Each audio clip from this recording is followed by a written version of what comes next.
찬 바람이 문풍지를 사정없이 때리던 1978년의 겨울밤을 기억하십니까?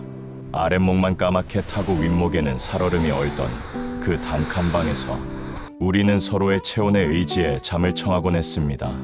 유난히도 눈이 많이 내리던 그해 겨울, 제가 기억하는 가장 슬프고도 따뜻했던 풍경은 바로 어머니의 갈라진 손등이었습니다.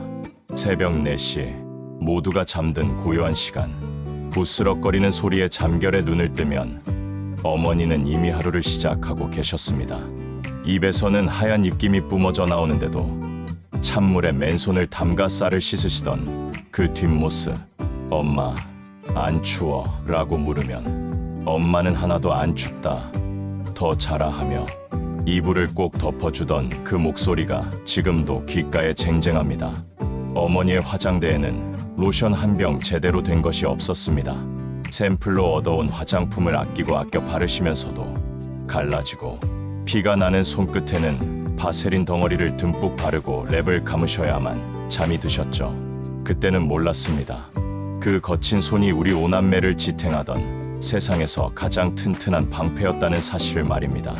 아침 밥상에 오르는 계란찜 하나에도 어머니의 사랑은 편파적이었습니다. 엄마는 계란 비려서 싫다 하시며 숟가락으로 듬뿍 떠서 자식들 밥그릇에만 올려주시던 거짓말. 당신은 김치 국물에 밥을 말아 드시면서도 자식들이 오물오물 먹는 모습만 봐도 배부르다 하시던 그 눈빛은 성모 마리아의 그것보다 더 거룩했습니다. 남편의 월급 봉투는 얇았고 아이들은 하루가 다르게 커갔습니다. 어머니는 10원 한 장이라도 아끼기 위해 시장 바닥을 전투적으로 누비셨습니다. 콩나물 시루 앞에서 아줌마, 덤 좀 더 줘요 하며 억척스럽게 흥정하던 그 모습. 어린 마음에 저는 친구들이 볼까봐 엄마의 치맛자락 뒤로 숨기 바빴습니다. 그 부끄러움이 지금은 뼈저린 후회가 되어 가슴을 칩니다. 그 시절 어머니의 외출복은 늘 한 벌이었습니다. 유행이 지난 낡은 코트, 보풀이인 목도리. 하지만 우리 형제들 옷만큼은 메이커는 아니더라도 늘 깨끗하고 단정하게 입히셨죠. 남들한테 기죽지 마라. 어머니는 당신의 자존심을 팔아 우리의 자존감을 지켜주셨던 것입니다.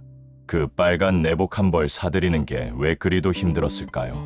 어머니의 밤은 언제나 낮보다 길었습니다. 식구들의 숨소리가 고르게 들려올 때쯤 어머니는 조용히 윗목으로 자리를 옮겨 희미한 백열등 아래 앉으셨습니다.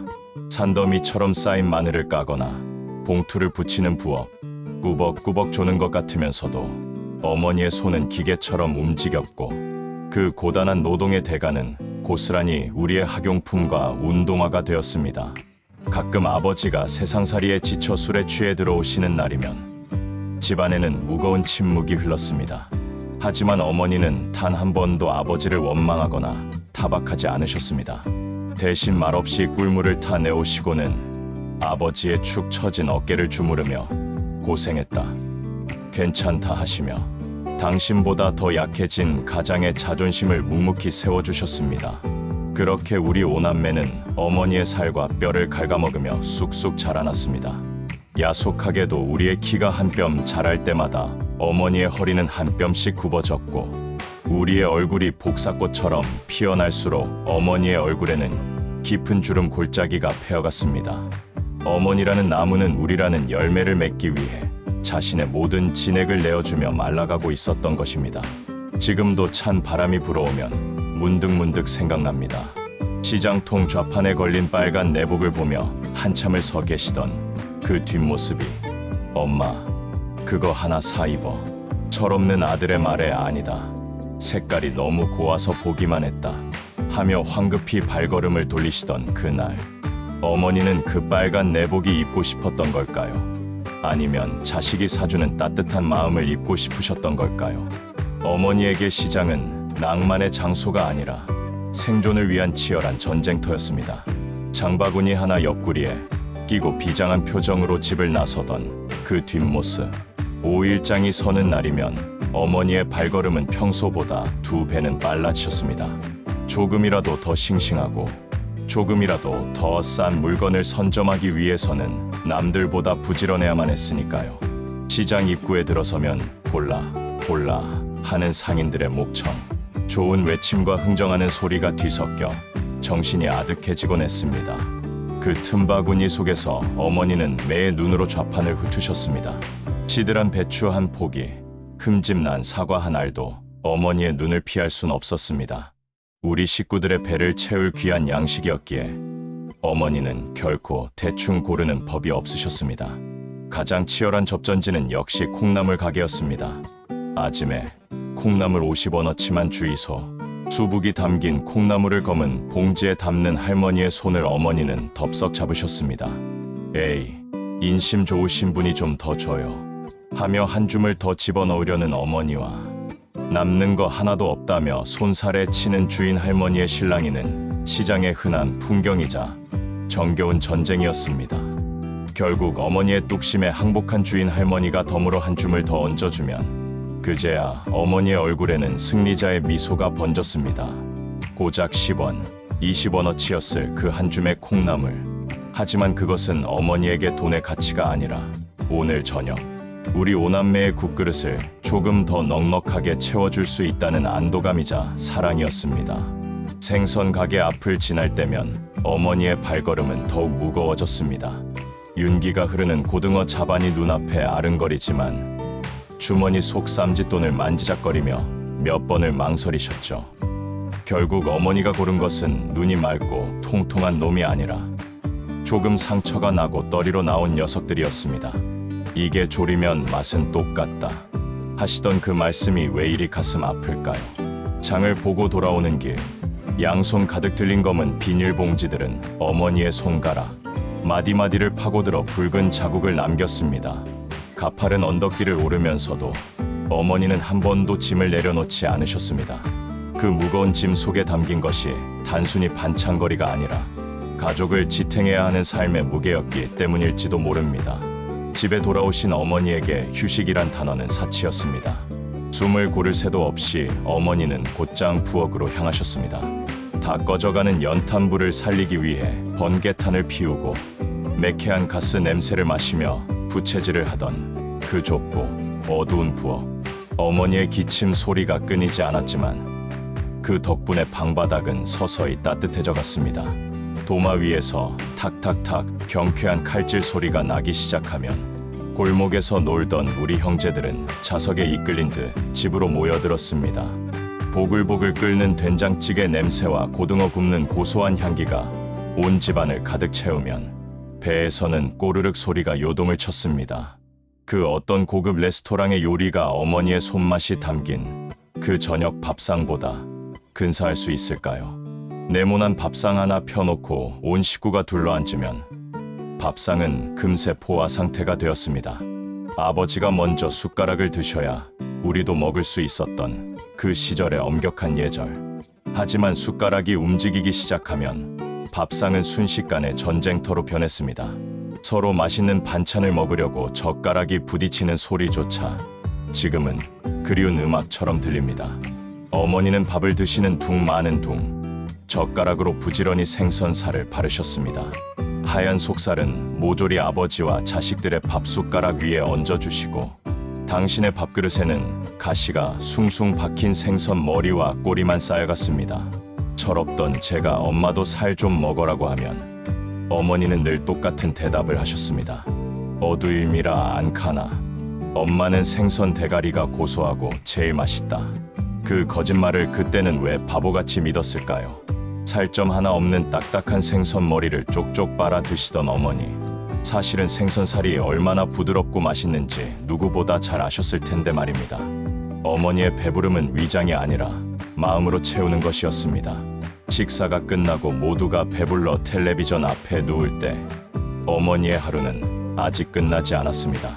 한겨울 얼음장 같은 수돗물에 고무장갑도 없이 설거지를 하셨습니다. 그릇 부딪히는 소리가 자장가처럼 들려올 때쯤 저는 스르르 잠이 들곤 했습니다. 어머니의 붉게 튼 손등이 쓰라릴 거라는 생각은 꿈에도 하지 못한 채 말이죠. 학교 가는 발걸음이 도살장 끌려가는 소처럼 무거웠던 날들이 있었습니다. 담임 선생님이 교단에서 출석부를 탁탁 치시며 육성회비 안 낸 사람 이름 부를 테니 일어나라고 하실 때면 심장이 발밑으로 툭 떨어지는 것 같았죠. 친구들 앞에서 이름이 불리고 고개를 푹 숙인 채 서 있어야 했던 그 몇 분은 어린 마음에 평생 씻을 수 없는 수치심으로 남았습니다. 집에 돌아와 어머니에게 가정통신문을 내미는 손은 왜 그리도 떨렸는지요. 엄마, 선생님이 내일까지 꼭 가져오래. 기어 들어가는 목소리로 말하면 어머니는 한숨 대신 물 묻은 손을 앞치마에 쓱쓱 닦으시고는 종이를 받아드셨습니다. 글자를 모르시는 어머니도 그 종이가 돈을 가져오라는 독촉장이라는 것쯤은 냄새로 아셨습니다. 그날 밤 안방에서는 부모님의 낮은 말소리가 새어나왔습니다. 어떻게 좀 융통 안 됩니까? 아버지의 무기력한 목소리에 어머니는 말이 없으셨습니다. 다음 날 아침 어머니는 장롱 깊숙한 곳에서 겹겹이 쌓아놓은 하얀 천 뭉치를 꺼내셨습니다. 그 속에서 나온 것은 어머니가 시집 올 때 해오셨다던 얇디얇은 금가락지 한 쌍이었습니다. 어머니는 반지를 손에 쥐고 한참을 들여다보셨습니다. 고된 시집살이와 가난 속에서도 절대 팔지 않고 지켜오셨던 마지막 자존심. 하지만 어머니는 주저없이 금은방으로 향하셨습니다. 저울 위에 반지가 올라가고 주인 아저씨가 건네는 몇 장의 지폐와 반지를 맞바꿀 때 어머니는 차마 그 모습을 보지 못하고 고개를 돌리셨습니다. 그날 저녁 어머니는 제 책가방 속에 하얀 봉투를 넣어주셨습니다. 내일 선생님께 드리고 기죽지 마라. 어머니의 목소리는 평소처럼 담담했지만 저는 보았습니다. 어머니의 약지 손가락에 남아있던 하얀 자국을요. 반지는 사라졌지만 그 자리에 남은 선명한 띠는 세상 그 어떤 보석보다 빛나는 어머니의 사랑 자국이었습니다. 그 돈이 어떻게 만들어진 것인지 알기에 저는 차마 그 봉투를 구길 수도 없었습니다. 학교 가는 길 주머니 속에 봉투를 몇 번이고 만지작거리며 다짐했습니다. 반드시 성공해서 엄마 호강시켜 드려야지. 금반지 10개, 아니 100개 사드려야지. 그날의 그 다짐이 저를 지금 이 자리까지 오게 한 원동력이었는지도 모릅니다. 세월은 화살처럼 빨라 어느덧 막내까지 고등학교 졸업장을 받는 날이 왔습니다. 졸업식장 한 구석, 유행 지난 한복을 입으신 어머니가 서 계셨습니다.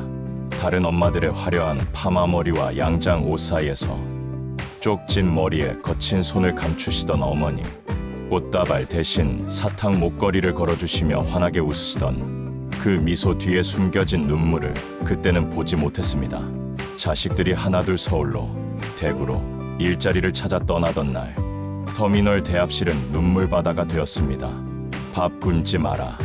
차 조심해라. 어머니는 버스 창문 너머로 손을 흔들며 버스가 점이 되어 사라질 때까지 자리를 뜨지 못하셨습니다. 당신의 품을 떠나는 새끼들을 보며 어머니의 가슴에는 커다란 구멍이 숭숭 뚫리고 있었겠지요. 북적대던 집안이 텅 비어버린 후 어머니의 하루는 기다림으로 채워졌습니다. 대청마루에 앉아 우체부 아저씨의 빨간 오토바이 소리만을 기다리던 나날들. 서울서 편지 왔어요 하는 소리가 들리면 버선발로 뛰어나가 편지를 받아 드시고는 글을 읽지 못해 이웃집 대학생에게 읽어달라 부탁하며 내용을 달달 외우실 정도로 들으셨습니다. 자식들이 떠난 방을 매일같이 쓸고 닦으시며 어머니는 무슨 생각을 하셨을까요? 주인의 온기가 사라진 헌 옷가지들을 개어놓으며 우리 아들 밥은 먹었나? 혼잣말을 삼키셨을 긴 밤. 어머니의 머리에는 어느새 하얀 서리가 내려앉기 시작했고 콩나물 값 10원을 아끼느라 뛰어다니셨던 무릎은 비만 오면 쑤셔오기 시작했습니다. 서울살이는 녹록지 않았습니다. 라면으로 끼니를 때우며 야근을 밥 먹듯 하던 시절 어머니에게 전화를 걸면 엄마, 나 힘들다는 투정부터 나왔습니다. 그럴 때마다 어머니는 괜찮다, 다 지나간다, 우리 아들이 최고다 하시며 당신의 외로움과 아픔은 꾹꾹 눌러 담으시고 오직 자식 걱정뿐이셨습니다. 그 목소리가 유일한 버팀목이었습니다. 드디어 저에게도 기회가 찾아왔습니다. 수없는 낙방 끝에 받아든 합격 통지서. 첫 출근을 하던 날 빳빳한 양복을 입고 거울을 보며 다짐했습니다. 이제 고생 끝이다. 첫 월급 타면 어머니 빨간 내복부터 사드려야지. 그 옛날 시장통에서 어머니가 차마 사지 못하고 돌아섰던 그 붉은 내복이 제 가슴 속에 불덩이처럼 남아있었기 때문입니다. 한 달이 어떻게 지나갔는지 모릅니다. 손꼽아 기다리던 첫 월급날, 격리과 창구에서 받아든 누런 봉투는 제법 묵직했습니다. 그 봉투를 받아들자마자 가장 먼저 떠오른 것은 친구들과의 술자리가 아니었습니다. 10원 한 장을 아끼기 위해 시장 바닥에서 상인들과 실랑이 하던 어머니의 쉰 목소리, 그리고 퉁퉁 부은 손마디였습니다. 퇴근길, 저는 곧장 시내 백화점 소금 매장으로 달려갔습니다. 어머니 드릴 건가 봐요. 점원의 물음에 얼굴이 화끈거렸지만 저는 가장 진하고 붉은색, 그리고 레이스가 곱게 달린 내복 한 벌을 골랐습니다. 가격표를 보니 제 점심값의 10배가 넘었지만 어머니가 그토록 갖고 싶어 하셨던 여자로서의 꿈을 사는 것 같아 하나도 아깝지 않았습니다. 예쁜 상자에 담겨 포장된 내복을 품에 안고 나오는데 세상을 다 가진 듯 가슴이 벅차올랐습니다. 덤으로 산 아버지를 위한 회색 양말, 2켤레와 용돈 봉투까지 챙기니 이제야 비로소 어엿한 가장의 역할을 조금이나마 하는 것 같았습니다. 이 선물 꾸러미를 받아들고 환하게 웃으실 부모님의 얼굴을 상상하니 발걸음이 구름 위를 걷는 듯했습니다. 주말이 되자마자 고향 가는 고속버스에 몸을 씌웠습니다. 차창 밖으로 스쳐 지나가는 겨울 풍경들, 눈 덮인 논과 밭, 그리고 앙상한 가로수들이 마치 저를 반겨주는 듯했습니다. 덜컹거리는 버스 안에서 저는 선물 상자를 무릎 위에 올려놓고 쓰다듬고 또 쓰다듬었습니다. 빨리 가서 어머니의 언 손을 이 내복으로 녹여드리고 싶다는 생각뿐이었습니다. 버스에서 내려 마을 입구에 들어서자 집집마다 저녁 짓는 연기가 모락모락 피어오르고 있었습니다. 흙냄새, 소거름 냄새, 그리고 어디선가 타는 장작 냄새, 서울의 매캐한 공기와는 다른 포근하고 그리운 고향의 냄새였습니다. 저 멀리 우리 집 대문 앞 감나무에 까치밥 하나가 위태롭게 매달려 있는 모습이 보였습니다. 대문 앞에 서서 심호흡을 한 번 했습니다. 엄마, 저 왔어요 하고 외치면 금방이라도 방문을 벌컥 열고 나오실 것만 같았습니다. 대돌 위에는 어머니의 낡은 고무신과 아버지의 검정 구두가 나란히 놓여 있었습니다. 그 가지런한 신발들이 저에게 어서 와라, 고생했다라고 말하는 것 같아 코끝이 찡해졌습니다. 누구? 우리 막둥이가. 방문이 벌컥 열리고 어머니는 신발을 신을 새도 없이 하얀 버선발로 마당으로 뛰쳐나오셨습니다. 차가운 겨울 흙바닥의 냉기도 어머니의 반가움을 막을 순 없었나 봅니다. 와락 저를 끌어안으시는 어머니의 품에서 쿰쿰한 메주 냄새와 섞인 그 익숙한 엄마, 냄새가 훅 끼쳐와 저는 그만 목이 메어버렸습니다. 방으로 들어오자마자 어머니는 제 얼굴을 양손으로 감싸 쥐고 이리저리 뜯어보셨습니다. 아이고, 내 새끼 살이 왜 이리 내렸노. 서울서 밥은 묻고 댕기나. 거칠어진 어머니의 손바닥이 제 볼에 닿을 때마다 까슬까슬한 감촉이 느껴졌지만 그 어떤 비단결보다 따뜻했습니다. 어머니의 눈가에는 금세 그렁그렁한 물기가 차오르고 있었습니다. 아랫목에 앉아 계시던 아버지는 헛기침을 하시며 애써 반가움을 감추셨지만 입가에 번지는 미소는 어쩔 수 없으셨나 봅니다. 왔나, 고생했다. 투박한 한마디와 함께 내미신 아버지의 술잔. 처음으로 아버지와 맞잔을 기울이던 그 밤, 아버지의 어깨가 예전보다 훨씬 작아 보이더군요. 당신은 언제 이렇게 늙으셨습니까? 어머니는 부엌을 들락거리지 않으셔도 되건만 굳이 아들이 좋아하는 꼬막을 삶고 전을 부치느라 엉덩이 붙일 새가 없으셨습니다. 엄마, 그만하고 앉아라. 만류해도 내 새끼 입에 들어가는 건데 뭐가 힘드노? 하시며 밥그릇에 고봉밥을 꾹꾹 눌러 담아주셨습니다. 그 밥 한 숟가락에 담긴 사랑의 무게가 너무 커서 밥을 삼키는 게 죄송할 정도였습니다. 저녁상을 물리고 드디어 준비한 선물 꾸러미를 꺼낼 시간이 되었습니다. 가슴이 콩닥거렸습니다. 엄마, 이거. 쑥스럽게 내민 붉은 상자를 보며 어머니는 눈이 휘둥그레지셨습니다. 이게 뭐고? 뭐 할라고 돈을 썼노? 타박하시는 말투였지만 떨리는 손끝은 이미 상자의 리본을 조심스럽게 풀고 계셨습니다. 상자가 열리고 눈이 시리도록 붉은 내복이 자태를 드러냈습니다. 어머니는 어머나 하며 입을 다물지 못하셨습니다. 그 거친 손으로 보들보들한 내복을 어루만지시는데 마치 귀한 보물이라도 다루는 듯했습니다. 엄마, 사이즈 맞나 한번 대봐라. 제 말에 어머니는 내복을 가슴에 대보시며 소녀처럼 수줍게 하지만 세상에서 가장 환하게 웃으셨습니다. 다음 날 아침 어머니는 동네 마실을 나가셨습니다. 평소엔 잘 가지도 않던 마을회관에 들러 친구분들에게 은근슬쩍 자랑을 늘어놓으셨죠. 우리 막둥이가 첫 월급 탔다고 사온 키다. 색깔이 어찌나 고운지 눈이 다 부시더라. 아들이 사준 내복 한 벌이 어머니에게는 세상 그 어떤 명품 코트보다 자랑스러운 훈장이었습니다. 하지만 정작 당신은 그 옷을 입지 않으셨습니다. 아까워서 웃지 입노. 나중에 좋은 날 오면 입읍구마 하시며 다시 곱게 접어 장롱 가장 깊숙한 곳 당신의 보물단지 옆에 모셔두셨습니다. 아들이 춥지 않냐고 물으면 입었다.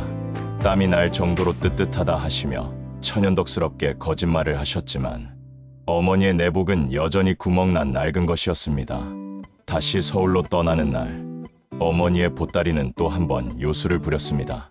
꼬깃꼬깃한 쌈짓돈과 직접 짠 참기름, 빻은 고춧가루가 가방 터지도록 채워져 있었죠.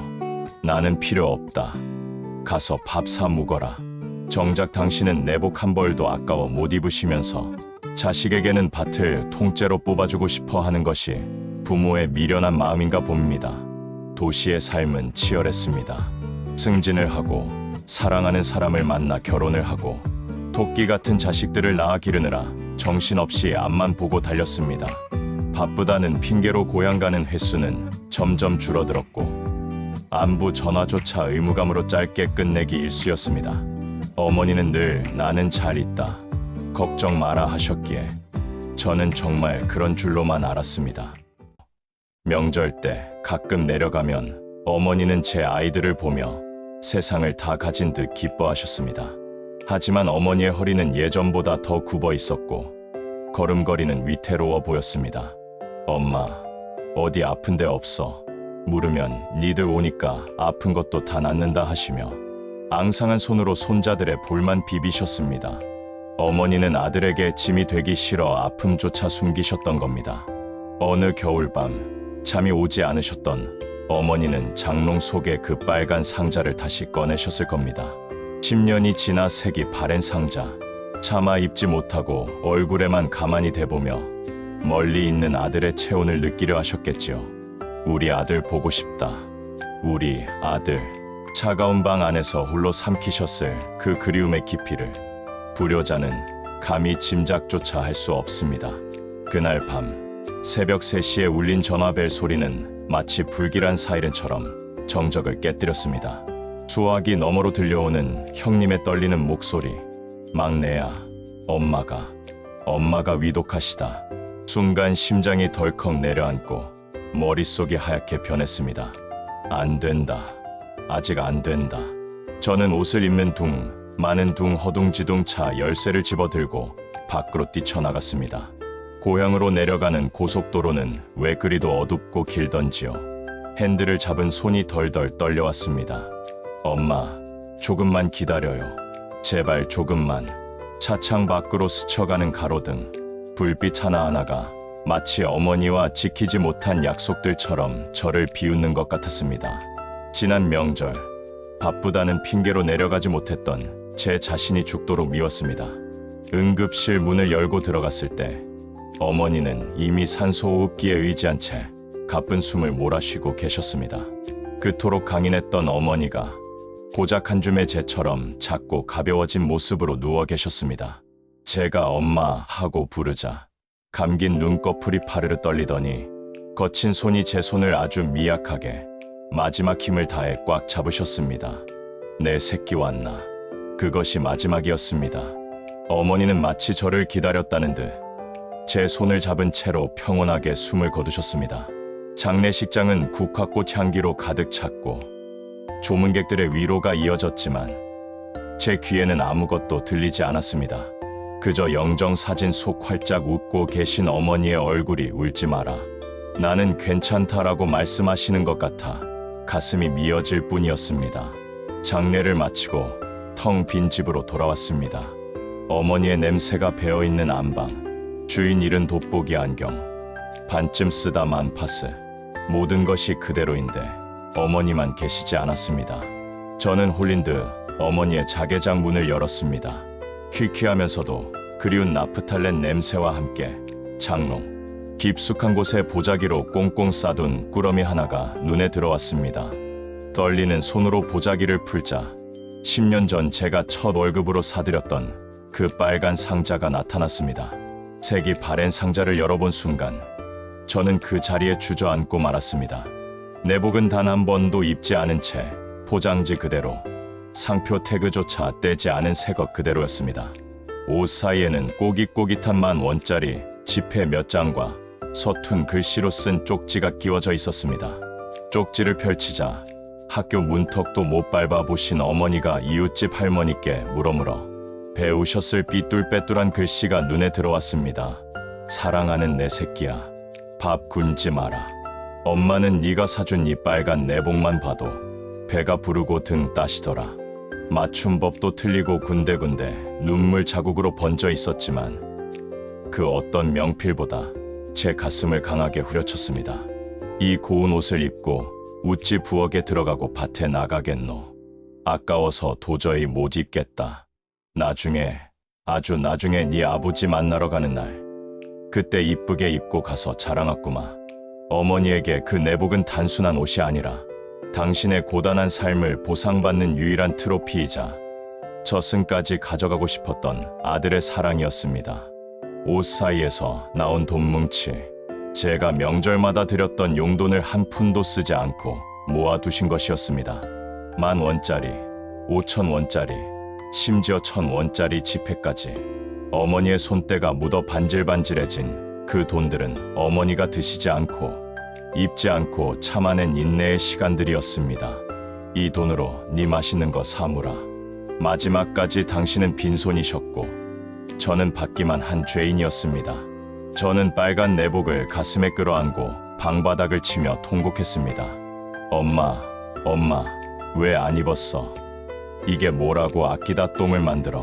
아무리 소리쳐 불러도 대답 없는 방 안에는 제 울음소리만 공허하게 메아리 쳤습니다. 10원짜리 콩나물 값을 깎으며 억척스럽게 모은 돈으로 우리를 키우셨던 어머니.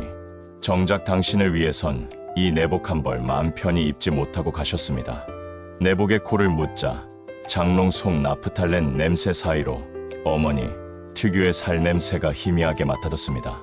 어릴 적 제 등을 토닥여주시던 그 따뜻한 냄새, 이제는 다시는 맡을 수 없는 그 향기가 너무나 그리워 저는 어머니가 남기신 그 붉은 옷이 젖도록 하염없이 눈물을 쏟아냈습니다. 밖에는 무심하게도 한방눈이 펑펑 쏟아지고 있었습니다. 어머니는 가시는 길마저 자식 걱정뿐이셨습니다.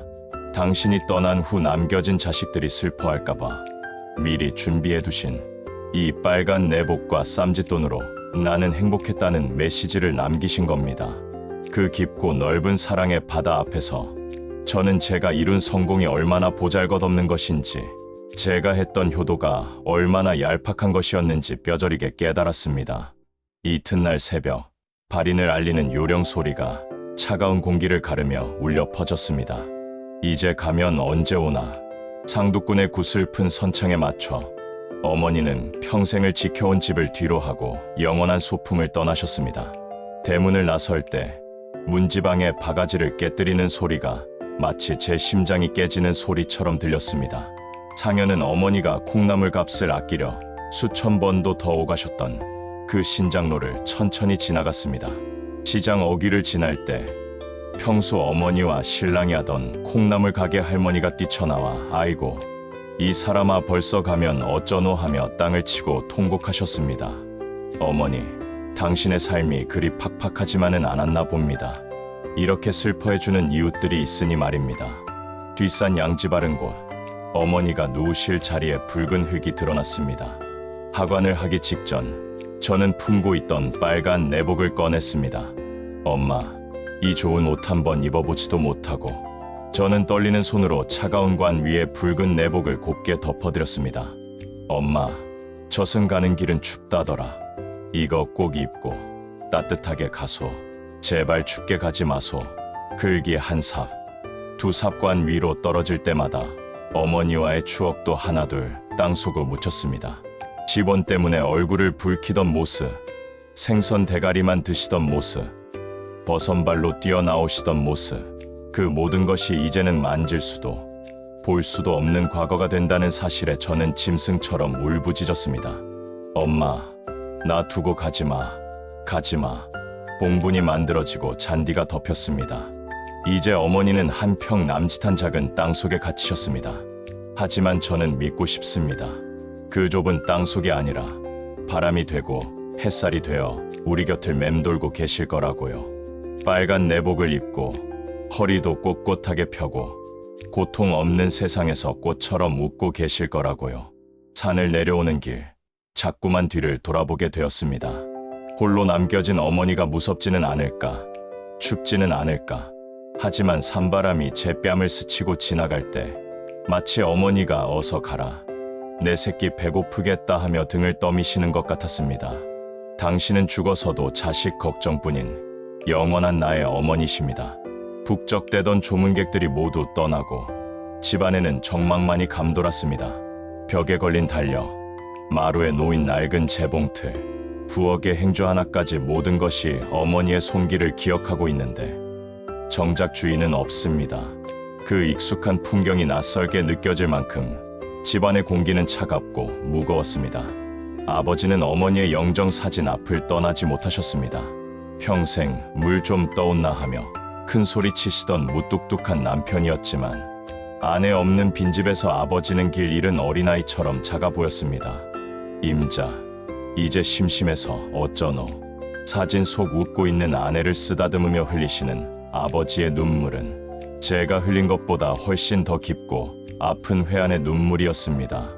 끼니를 챙기려 부엌에 들어갔다가 냉장고 문을 열고는 또 한 번 무너져 내렸습니다.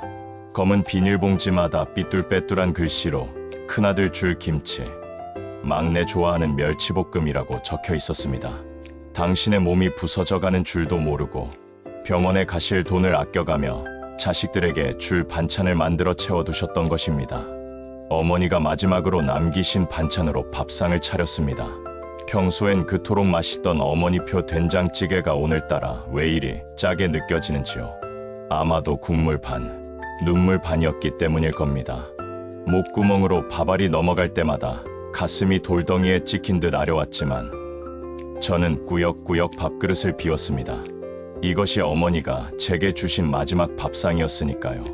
마당 한구석 장독대에도 어머니의 흔적은 역력했습니다.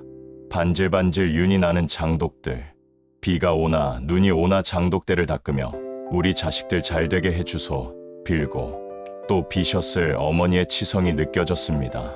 장독 뚜껑 위에 놓인 정화수 한 그릇이 어머니가 이 세상에 남겨둔 가장 맑고 깨끗한 사랑처럼 보였습니다. 이제 다시 도시로 돌아가야 할 시간. 홀로 남으실 아버지가 걱정되어 발길이 떨어지지 않았습니다. 나는 괜찮다. 니들 가서 열심히 사는 게 엄마 도와주는 기다. 아버지는 애써 담담한 척하시며 제 차가 보이지 않을 때까지 대문 앞에 서 계셨습니다. 백미러 속 점점 작아지는 아버지의 모습이 며칠 전 배웅하던 어머니의 환영과 겹쳐 보여 앞이 흐려졌습니다. 어머니가 안 계신 첫 명절이 다가왔습니다. 예전 같으면 양손 가득 선물 세트를 들고 설레는 마음으로 향했을 고향길이지만 이번 귀성길은 발걸음이 천근만근이었습니다. 트렁크에 선물을 싣다가 문득 깨달았습니다. 이제는 빨간 내복을 사도 영양제를 사도 기뻐해줄 사람이 없다는 사실을요. 그 당연한 사실이 새삼스레 가슴을 후벼 팠습니다. 고향집에 도착했을 때 마당에는 낯선 정적만이 흘렀습니다. 아이고, 내 새끼들 왔나 하며 버선발로 뛰어나오시던 어머니의 목소리 대신 컹컹 짖는 누렁이 소리만 우리를 반겼습니다. 굴뚝에서는 연기가 피어오르지 않았고 마루에는 먼지가 뽀얗게 앉아 있었습니다. 어머니는 집 그 자체였고 어머니가 없으니 집도 생기를 잃어버린 듯했습니다.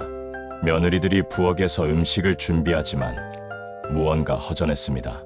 형님, 이 나물 맛이 엄마가 해주시던 그 맛이 안 나요. 아내가 울먹이며 말했습니다.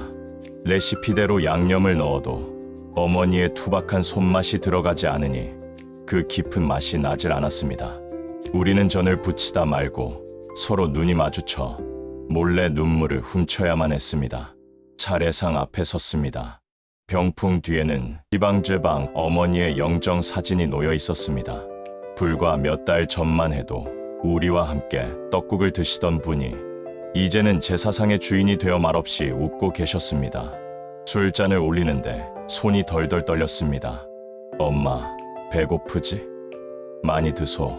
마음속으로 외치며 올린 술잔은 눈물로 넘쳐 흘렀습니다. 아버지는 자식들 앞에서 애써 태연한 척 하셨지만 식사가 끝나고 다들 방에 들어갔을 때 홀로 마루에 나와 담배를 피우셨습니다. 그 굽은 등 뒤로 짙은 고독이 배어 나왔습니다. 평생을 함께한 반쪽을 잃은 슬픔을 자식들이 어찌 다 헤아릴 수 있을까요? 아버지의 시선은 멍하니 어머니가 생전에 즐겨 앉으시던 장독대를 향해 있었습니다. 명절을 보내고 다시 올라가는 길, 이번에는 어머니가 싸주시던 바리바리 싼 보따리가 없었습니다. 트렁크는 텅 비었지만 마음은 납덩이를 매단 듯 무거웠습니다.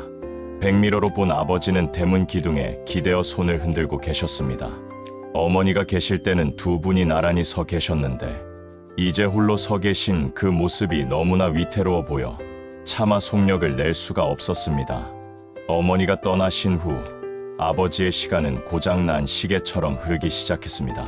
전화 통화는 점점 짧아졌고 가끔은 엉뚱한 소리를 하기도 하셨습니다. 네 엄마가 장에 가서 아직 안 온다. 처음에는 그저 잠꼬대인 줄 알았습니다. 하지만 냉장고에 리모컨이 들어있고 가스 불을 켜두고 잊어버리는 일이 잦아지면서 우리는 불길한 예감을 지울 수 없었습니다. 오랜만에 찾아뵌 아버지는 수염이 덥수룩하고 옷에는 음식 얼룩이 묻어 있었습니다. 평생을 단정하게 사셨던 분이기에 그 모습은 충격이었습니다. 아버지, 저 왔어요. 라고 해도 멍하니 바라보다 한참 뒤에야 왔나 하시는데 그 눈동자가 예전에 총기 있던 아버지의 것이 아니었습니다. 마음 한구석이 쿵 하고 내려앉았습니다. 그날 밤 아버지는 자꾸만 안방 문을 열었다 닫았다 하셨습니다. 왜 그러세요? 물으니 네 엄마가 빨간 내복 입고 자랑한다 카더니 어딜 갔노? 하십니다. 아버지는 아직도 어머니가 빨간 내복을 선물 받았던 그날 그 행복했던 기억 속에 갇혀 계신 듯했습니다. 현실의 외로움이 너무 커서 행복했던 과거로 도망치신 걸까요? 형제들이 모여 긴급회의를 열었습니다. 요양병원으로 모셔야 한다는 의견과 그래도 집에 계시게 해야 한다는 의견이 팽팽히 맞섰습니다. 하지만 누구 하나 선뜻 내가 모시겠다고 나서는 사람은 없었습니다. 각자의 삶이 바쁘다는 핑계 뒤에 숨어 서로 눈치만 보는 우리 자신이 어머니가 그토록 아끼던 자식들의 민낯이었습니다. 결국 제가 총대를 메고 아버지께 합가를 제안했습니다. 아버지, 서울 가서 저랑 같이 살아요. 하지만 아버지는 단호하게 고개를 저으셨습니다. 싫다. 내가 여기 있어야 네 엄마가 집을 찾아오지. 나마저 가면 네 엄마는 누가 기다리노. 당신의 기억이 흐려져도 아내를 기다려야 한다는 그 본능적인 사랑만큼은 선명하게 남아있었습니다. 다음 날 아버지가 장롱 속을 뒤지시더니 낡은 보자기를 꺼내오셨습니다. 어머니가 아껴두었던 그 빨간 내복 상자였습니다. 비록 내복은 땅에 묻었지만 빈 상자를 버리지 않고 간직하고 계셨던 겁니다. 아버지는 빈 상자를 품에 안고 아이처럼 좋아하셨습니다. 그 빈 상자가 아버지에게는 어머니의 온기이자 살아가는 유일한 이유였나 봅니다. 우려했던 일이 터지고야 말았습니다. 한방눈이 쏟아지던 어느 새벽 아버지가 사라지셨습니다. 온 동네를 미친 듯이 뒤진 끝에 발견한 곳은 마을 입구 버스 정류장이었습니다. 혹겹옷에 신발도 짝짝이로 신으신 채 덜덜 떨며 누군가를 기다리고 계셨습니다. 엄마 온다 했다. 내복 입고 온다 했다. 아버지의 속눈썹에는 하얀 눈꽃이 맺혀 있었습니다. 파출소에서 몸을 녹이시는 아버지를 보며 우리는 인정해야만 했습니다. 더 이상 아버지 혼자 계시게 할 수는 없다는 것을요. 그것이 아버지의 안전을 위한 길이라 자의했지만 사실은 우리의 불안을 잠재우기 위한 이기적인 선택이었는지도 모릅니다. 요양병원으로 모시자 그 말이 입 밖으로 나오는 순간 우리는 모두 죄인이 되었습니다. 짐을 싸는 날 아버지는 마치 소풍 가는 아이처럼 들떠 계셨습니다. 서울 구경 가는 기가 그 천진난만한 물음에 가슴이 미어 터졌습니다. 옷가지 몇 벌과 가족 사진, 그리고 아버지가 끝까지 챙기신 것은 어머니의 그 빈 빨간 내복 상자였습니다. 그 빈 상자가 아버지에겐 집이고 고향이고 어머니였습니다. 대문에 자물쇠를 채울 때 아버지는 한참이나 문고리를 만지작거리셨습니다. 평생 당신의 땀과 눈물로 일군 집, 어머니와의 추억이 구석구석 배어있는 그곳을 이제 영영 떠나야 한다는 걸 아버지는 희미해진 정신 속에서도 본능적으로 알고 계셨던 걸까요? 녹슨 대문이 끼익하고 닫히는 소리가 마치 아버지의 비명처럼 들렸습니다. 요양병원의 하얀 벽과 소독약 냄새는 고향집의 흙벽과 매주 냄새와는 너무나 달랐습니다. 낯선 환자복으로 갈아입으신 아버지는 겁먹은 눈으로 제 소매를 붙잡으셨습니다. 집에 언제 가노? 네 엄마 기다릴 텐데. 거짓말이라도 해서 안심시켜 드려야 했지만 목이 메어 아무 말도 할 수 없었습니다. 면회 시간이 끝나고 돌아설 때 유리문 너머로 보이는 아버지의 모습은 세상에 홀로 남겨진 꼬아 같았습니다. 우리를 키우느라 태산 같았던 등이 저리도 작아지셨다니. 엘리베이터 문이 닫히는 순간까지 손을 흔드시던 아버지. 그 손에 들려있던 빨간 상자만이 유일하게 아버지를 지켜주는 친구였습니다. 우리는 도망치듯 그곳을 빠져나왔습니다. 병원 창밖으로 계절이 몇 번이나 바뀌었습니다. 앙상했던 나뭇가지에 새순이 돋고 매미가 울고 낙엽이 지고 다시 눈이 내렸습니다. 하지만 아버지의 시간은 어머니가 떠나신 그 겨울에 멈춰 있었습니다. 하루 종일 창밖을 바라보며 누군가를 기다리시는 뒷모습, 간호사가 말을 걸어도 듣지 못하신 듯 아버지의 시선은 오직 저 먼 고향 하늘을 향해 있었습니다. 아버지의 기억은 모래성처럼 허무하게 무너져 내렸습니다. 면회를 가도 저를 알아보지 못하고 누구시오? 하고 되묻는 날이 많아졌습니다. 자식의 이름을 잊고 당신의 이름조차 잊으셨지만 단 하나 절대 놓지 않는 것이 있었습니다. 바로 그 낡은 빨간 상자였습니다. 잠잘 때도 식사할 때도 품에 꼭 안고 누가 뺏으려 하면 어린아이처럼 울음을 터뜨리셨습니다. 어느 날 아버지가 상자를 열고 허공에 대고 말씀을 나누는 모습을 보았습니다. 임자, 이쁘다. 참 곱다. 이거 입고 나랑 같이 가자. 아무것도 없는 빈 상자였지만 아버지의 눈에는 세상에서 가장 고운 빨간 내복을 입은 어머니가 보였던 걸까요? 그 행복한 미소를 보며 저는 차마 다가가지 못하고 병실 밖에서 숨죽여 울었습니다. 다시 겨울이 찾아오고 병원에서 급한 연락이 왔습니다. 마음의 준비를 하셔야겠습니다. 올 것이 왔구나.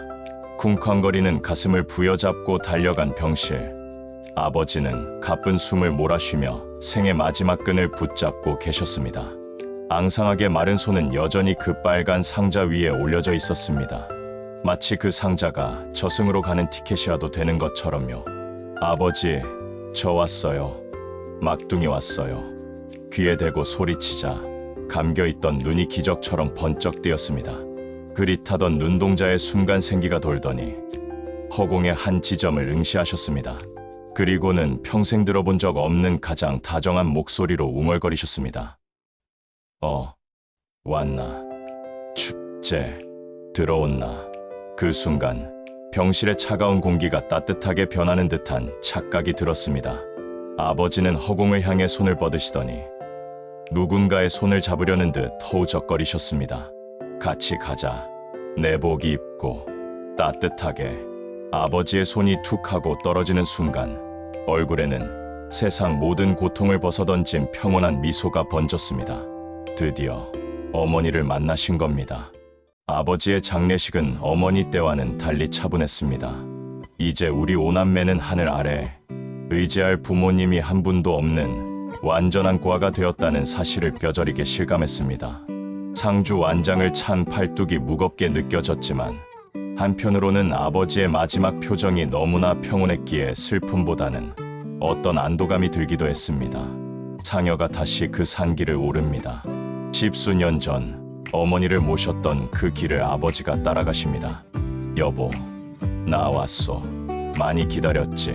아버지의 영혼이 앞장서서 걸어가시는 듯 상여 앞에 펄럭이는 명정이 바람에 춤을 추었습니다.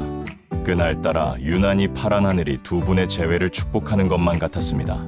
어머니의 봉분 옆 아버지가 누우실 자리를 파내려갔습니다. 흙냄새 사이로 어머니의 냄새가 나는 듯했습니다. 우리는 아버지의 관 뚜껑을 덮기 전 아버지가 마지막 순간까지 품에서 놓지 않았던 그 낡은 빨간 상자를 가슴 위에 올려드렸습니다. 아버지, 이제 이 상자 말고 진짜 어머니 손 꼭 잡으세요. 그 빈 상자 안에는 비록 내복은 없었지만 평생 어머니를 향한 아버지의 그리움과 미안함, 그리고 지독한 사랑이 가득 채워져 있었을 겁니다. 이제 저 세상에서 어머니를 만나면 그 상자를 열어 보이며 이렇게 말씀하시겠지요. 임자, 내가 이거 전해주러 왔소. 이제 안 춥지? 봉분이 다 만들어지고 어머니의 무덤과 아버지의 무덤이 나란히 섰습니다. 마치 생전에 두 분이 툇마루에 나란히 앉아 계시던 모습처럼 정다워 보였습니다. 홀로 계실 때 그토록 쓸쓸해 보이던 어머니의 무덤도 이제 든든한 짝을 만나 더 이상 외로워 보이지 않았습니다. 죽음이 갈라놓았던 부부의 연이 죽음을 통해 다시 하나가 된 것입니다. 제사를 올리고 술을 따르는데 산새 한 마리가 날아와 두 분의 비석 위에 앉았다가 포르르 날아갔습니다. 그 모습을 보며 형님도 누님도 그리고 저도 울다가 웃었습니다. 엄마 아빠가 벌써 만나서 좋다고 하시네. 산을 내려오는 발걸음이 올 때보다 훨씬 가벼웠습니다. 이제 두 분은 영원히 함께시니까요. 산에서 내려와 텅 빈 집으로 돌아왔습니다. 이제 정말로 이 집에는 아무도 남지 않았습니다. 우리는 부모님의 옷가지와 이불을 마당으로 꺼냈습니다. 어머니의 몸빼바지, 아버지의 낡은 러닝 셔츠, 하나하나 만져볼 때마다 배어있는 땀 냄새와 살 냄새가 코끝을 찔러 정리하는 손길이 자꾸만 멈칫거렸습니다. 마당 한가운데에 불을 피웠습니다. 엄마, 아버지, 저 세상 가서는 새 옷 입고 좋은 것만 쓰소. 타닥타닥 타오르는 불길 속으로 부모님의 평생이 담긴 물건들을 하나씩 던졌습니다. 연기가 되어 하늘로 피어오르는 모습을 보며 우리는 마치 부모님의 영혼이 자유롭게 날아가는 것 같아 하염없이 하늘만 바라보았습니다. 불길 속에 어머니가 아끼시던 그 낡은 가계부도 들어갔습니다. 10원, 20원, 깨알같이 적혀있던 그 치열했던 기록들이 제가 되어 사라집니다. 이제는 돈 걱정하지 마소. 콩나물 값 깎지 말고 먹고 싶은 거 실컷 사드소. 가난했던 시절의 무거운 짐들도 저 연기와 함께 모두 날아가 버리기를 간절히 빌었습니다. 마지막으로 대청마루를 걸레로 닦았습니다. 어머니가 수천 번도 더 닦아 반질반질해진 마루. 이제는 더 이상 누군가의 손길을 타지 못하고 먼지만 쌓여가겠지요. 텅 빈 안방을 향해 큰 절을 올렸습니다. 엄마, 아버지, 키워주셔서 고맙습니다. 정말 고맙습니다. 텅 빈 방 안에는 우리의 울음 섞인 인사말만 공허하게 울렸습니다. 대문을 닫고 자물쇠를 채우는 손이 떨렸습니다. 이 문을 닫으면 이제 다시는 예전으로 돌아갈 수 없다는 것을 알기에 녹슨 대문 고리에 마지막으로 손을 얹어보았습니다. 차가운 쇠붙이의 감초. 하지만 제 손에는 여전히 어머니가 문을 열어주시던 그 따뜻한 온기가 남아있는 듯했습니다. 잘 계시소. 또 오겠심 더. 차를 타고 마을을 빠져나오며 백미러를 보지 않으려 애썼습니다. 하지만 자꾸만 눈길이 가는 건 어쩔 수 없었습니다. 굴뚝에 연기가 나지 않는 우리 집. 이제는 주인을 잃고 덩그러니 남겨진 그곳이 멀어지는 풍경 속에서 점이 되어 사라질 때까지 저는 눈을 떼지 못했습니다. 그렇게 우리의 한 시절이 저물어갔습니다. 다시 돌아온 도시는 야속할 만큼 그대로였습니다. 자동차 경적 소리, 바쁘게 오가는 사람들, 화려한 네온사인. 세상은 부모님 두 분이 안 계셔도 아무 일 없다는 듯 잘만 돌아가고 있었습니다. 그 무심한 풍경 속에서 저 혼자만 멈춰버린 시계처럼 가슴 한구석에 커다란 구멍을 안고 멍하니 서 있어야 했습니다. 회사에 출근해 밀린 업무를 처리하고 동료들과 웃으며 점심을 먹었습니다. 겉으로는 멀쩡해 보였겠지만 속은 텅 빈 껍데기 같았습니다. 문득 수첩을 꺼내다 무심코 집 전화번호를 누르려던 손가락을 보고 멈칫했습니다. 아, 이제 전화 받을 사람이 없지. 수화기를 내려놓는 그 짧은 순간 참았던 울음이 왈칵 쏟아질 뻔했습니다. 퇴근길 지하철역 앞 노점에서 콩나물을 파는 할머니를 보았습니다. 쪼그려 앉아 손님과 흥정하는 그 굽은 등이 우리 어머니와 너무나 닮아 발걸음을 뗄 수가 없었습니다. 아침에 이거 덤 좀 더 주이소 하는 손님의 목소리에 10원 한 장 아끼려 시장 바닥을 누비던 젊은 날의 어머니 모습이 겹쳐 보였습니다. 홀린 듯 그 할머니에게 다가갔습니다. 할머니, 이거 다 얼마예요? 떨리는 목소리로 묻자 할머니가 고개를 들어 저를 보셨습니다. 어머니와는 전혀 다른 얼굴이었지만 그 깊게 패인 주름살 속에 담긴 세월의 무게는 같았습니다. 저는 필요하지도 않은 콩나물과 시금치를 전부 샀습니다. 그냥 그 거친 손을 한번 잡아드리고 싶었습니다. 검은 비닐봉지를 들고 집으로 돌아오는 길, 밤하늘을 올려다보았습니다. 어머니는 저 별이 되셨을까요? 아니면 저 달이 되어 저를 내려다보고 계실까요? 엄마, 오늘 콩나물 많이 샀다. 엄마가 좋아하던 무침 해먹을게. 허공에 대고 중얼거리는 제 목소리가 겨울 바람에 흩어졌습니다. 집에 와서 아내에게 콩나물국을 끓여달라 했습니다. 뜨거운 국물을 한 숟가락 뜨니 어머니의 맛은 아니었지만 뱃속 깊은 곳까지 따뜻해졌습니다. 이제 알 것 같습니다. 어머니는 떠나셨지만 세상의 모든 어머니들이, 그리고 따뜻한 밥 한 그릇이 어머니를 대신해 저를 위로해주고 있다는 것을요. 어느 주말 백화점에 들러 제 아이의 패딩 점퍼를 골랐습니다. 가격표를 보니 헉소리가 날 만큼 비쌌지만 우리 아들 따뜻하게 입혀야지 하는 생각에 망설임 없이 카드를 긁었습니다.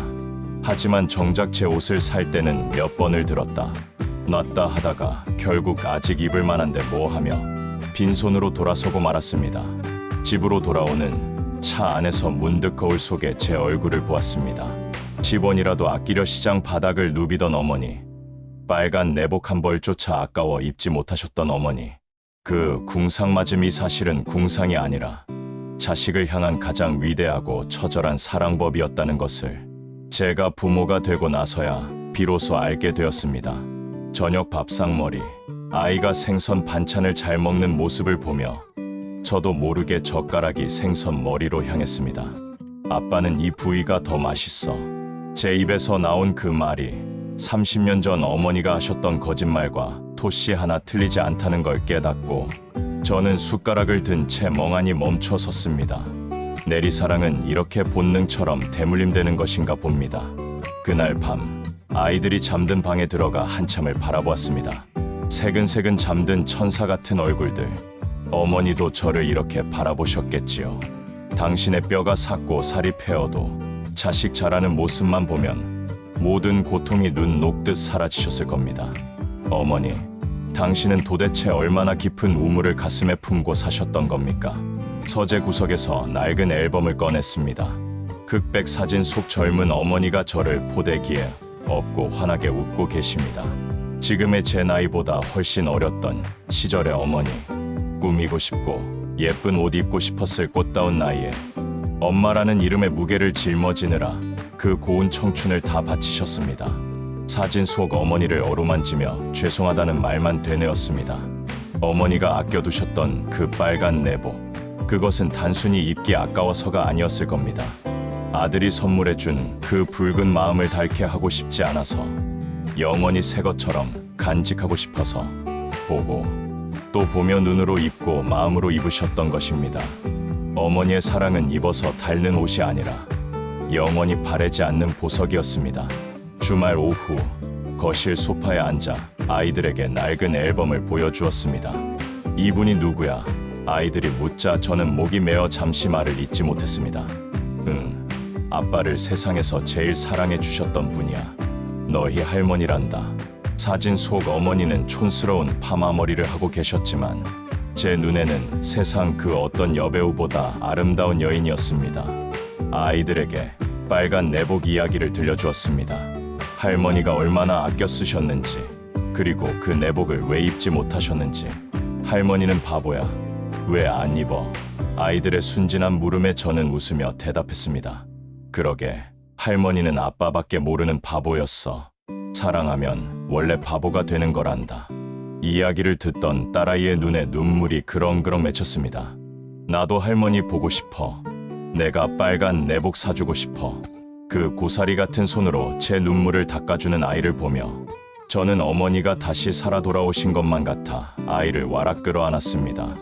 어머니의 사랑은 사라진 것이 아니라 이렇게 제 아이들의 마음속에 씨앗으로 심어진 것입니다. 그날 밤 유난히 달이 밝았습니다. 창가에 서서 달을 보는데 어머니 생각이 사무치게 났습니다. 엄마, 잘 계시죠? 손주들이 엄마 얘기 듣고 울더라. 엄마가 참 자랑스럽다. 살아서 한 번이라도 더 안아드리지 못한 후회가 파도처럼 밀려와 저는 밤이 깊도록 잠을 이루지 못하고 어머니의 이름을 속으로만 불렀습니다. 스르르 잠이 들었을까? 꿈속에서 저는 다시 어린아이가 되어 고향집 골목을 달리고 있었습니다. 그런데 신기하게도 그곳은 춥고 배고팠던 옛날의 겨울이 아니었습니다.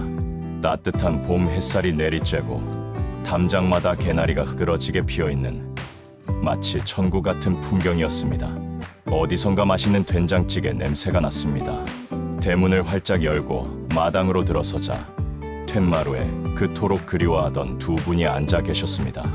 아버지는 하얀 모시옷을 입고 부채질을 하고 계셨고 어머니는 제가 사드렸던 그 빨간 내복을 입고 세상에서 가장 환한 미소로 저를 반겨주셨습니다. 우리 막둥이 왔나? 밥 먹어라. 저는 신발도 벗지 않고 마루로 뛰어올라 어머니 품에 와락 안겼습니다. 엄마, 엄마, 목이 터져라 부르며 비벼댄 어머니의 가슴에서는 햇볕 냄새와 그리운 살 냄새가 났습니다.